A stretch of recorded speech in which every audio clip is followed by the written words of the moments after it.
Olá, seja muito bem-vindo ao nosso espaço. Hoje, eu quero te convidar a olhar de frente para uma palavra. Uma palavra que, por séculos, ecoou como uma sentença sobre nós. Uma palavra que, para muitas, carrega o peso do sufocamento, da invalidação. Uma palavra que soa como uma corrente invisível. Submissão. Respire fundo e seja sincera consigo mesma. Ao ouvi-la, você não sente um nó na garganta? Não vem à sua mente, quase que instantaneamente, a imagem de uma mulher de cabeça baixa, de ombros curvados, sem voz, sem vontades, apenas uma sombra pálida do seu marido? Se essa imagem te assalta, saiba que você não está sozinha. Essa reação é o eco de uma promessa quebrada lá no Éden. É o som do ruído do mundo, que desde Gênesis 3 tenta abafar a voz original de Deus. A imagem que pintaram para nós foi a de uma mulher diminuída, quase uma serva. Mas eu te pergunto, onde nessa caricatura se encaixa a mulher de Provérbios 31, que compra e vende terras, que comanda seus negócios e cujo valor excede o de finas joias? Onde se encaixa Débora, que julgou e liderou uma nação inteira? O mundo, e muitas vezes, até mesmo a igreja, nos entregou uma cópia manchada e rasgada do plano original. Mas e se eu te dissesse que a submissão no coração de Deus não tem nada a ver com opressão, mas sim com uma aliança de poder? E se eu te contasse que, na partitura divina, ela não é um solo de silêncio, mas a harmonia celestial que protege e potencializa a melodia do casamento? E se essa palavra, que nos foi vendida como uma pedra de tropeço, for, na verdade, uma joia de valor incalculável que simplesmente precisa ser limpa da poeira da tradição humana para que seu verdadeiro brilho ilumine o seu lar? Se você está cansada de definições que te diminuem e anseia por descobrir a liberdade, a honra e a força que existem no verdadeiro plano de Deus para o seu casamento. Se você quer desvendar esse mistério com profundidade e coragem, então eu te convido a se inscrever agora no nosso canal Mulheres da Bíblia e ativar o sininho de notificações. A jornada que começamos hoje tem o poder de transformar não apenas a sua relação, mas a sua própria identidade como mulher de Deus. Vamos juntas, com a Bíblia em mãos e o coração aberto, resgatar o que é nosso por herança divina. Vamos abrir a nossa Bíblia e o nosso coração em uma das passagens mais debatidas e talvez mais dolorosas de toda a Escritura, a carta de Paulo aos Efésios, capítulo 5. É quase um reflexo condicionado. Ao mencionarmos a palavra submissão, nossos olhos saltam para o versículo 22. Vós, mulheres, sujeitai-vos a vosso marido como ao Senhor. Como se um holofote, manipulado por séculos de tradição e interpretações culturais, se acendesse apenas sobre esta única frase. E ali, sob essa luz isolada, a palavra se torna pesada. Ela se transforma em uma ordem de silenciamento, um decreto de inferioridade, um fardo que parece ter sido colocado exclusivamente sobre os nossos ombros. Interpretamos essa frase como o início e o fim do mandamento. Construímos sobre ela uma doutrina de via única, uma pirâmide de poder, onde o homem reina e a mulher, em silêncio, obedece. Mas hoje, eu quero te convidar a ser uma detetive da palavra. Quero te chamar para olhar a cena do crime textual e perguntar: o que foi que arrancaram desta página antes de nos entregar? Qual é a peça que falta neste quebra-cabeça? A verdade, minha irmã, é que o mandamento principal não começa no versículo 22. A instrução de Paulo não se inicia com as mulheres. O fundamento de tudo o que ele está prestes a construir sobre o casamento, a família e as relações de trabalho é colocado um versículo antes. É a chave mestra, que abre todas as outras portas, a viga de sustentação de todo o edifício.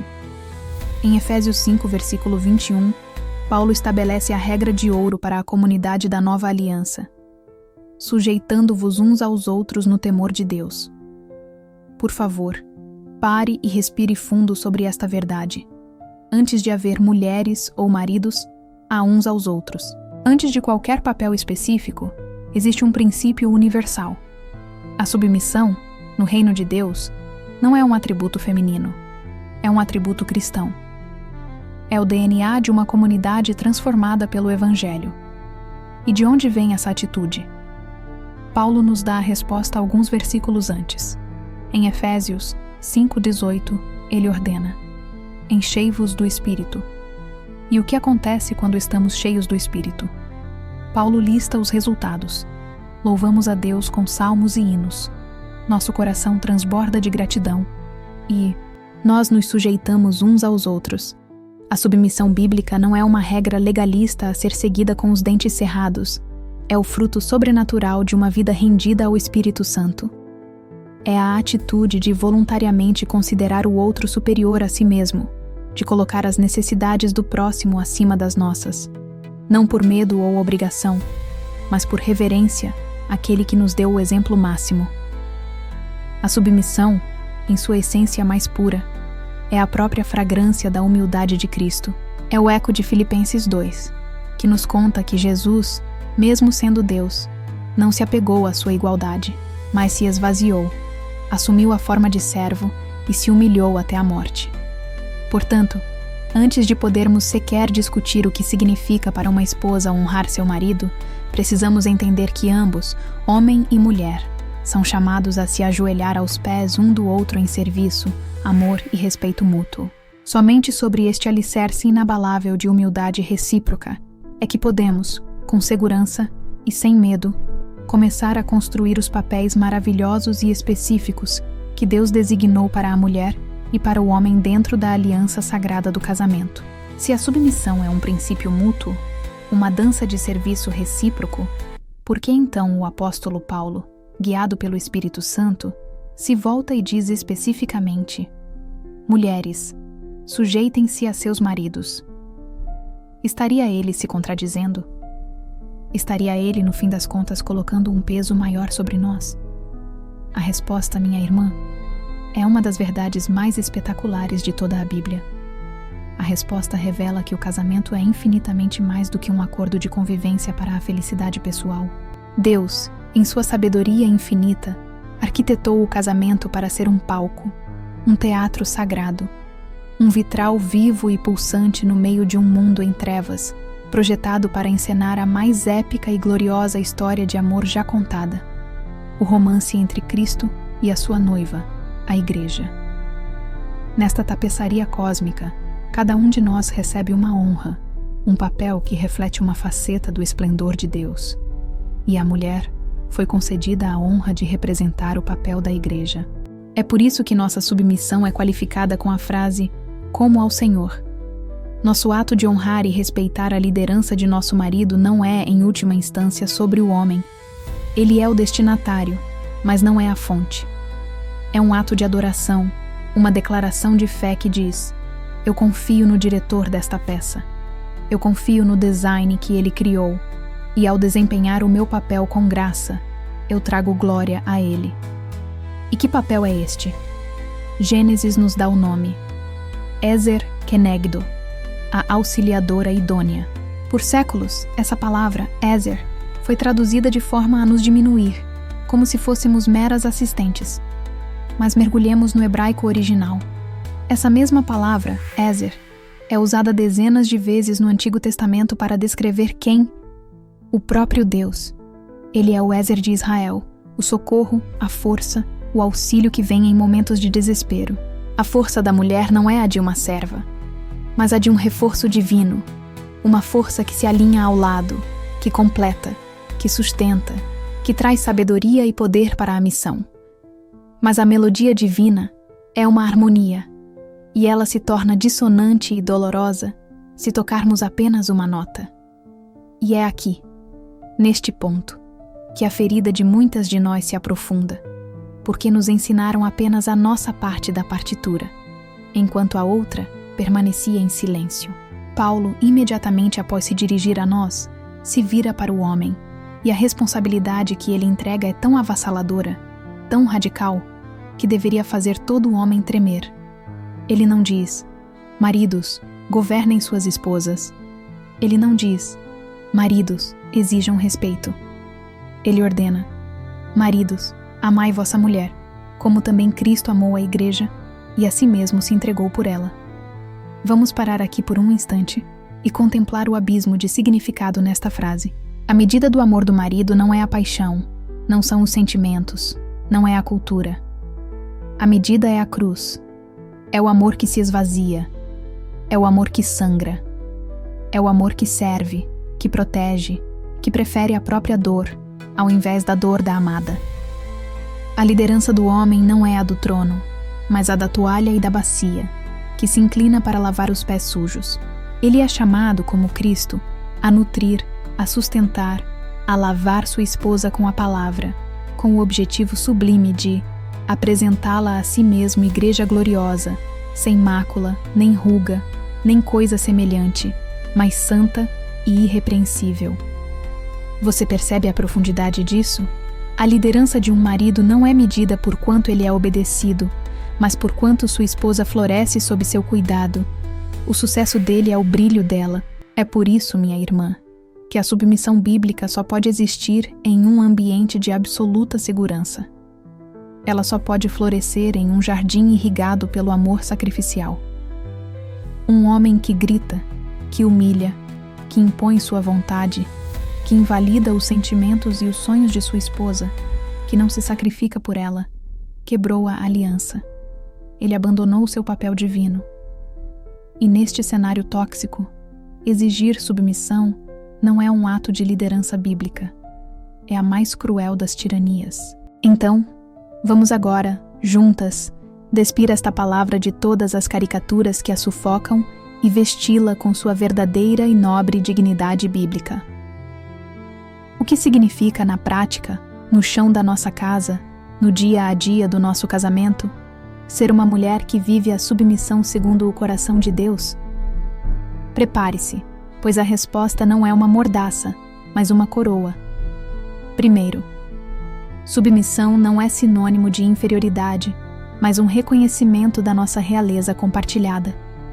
Desde o primeiro sopro de vida, em Gênesis 1:27, fomos criadas à imagem e semelhança de Deus, homem e mulher, em perfeita igualdade de valor e dignidade. A queda introduziu o ruído da dominação, mas Cristo, em sua obra redentora, restaura a harmonia original. É por isso que o apóstolo Pedro nos admoesta, em sua primeira carta, como co-herdeiras da graça da vida. Pense no poder dessa imagem. Não somos funcionárias de um reino, somos herdeiras dele, ao lado de nossos maridos. Temos o mesmo sangue real de Cristo, o mesmo acesso direto ao trono do Pai.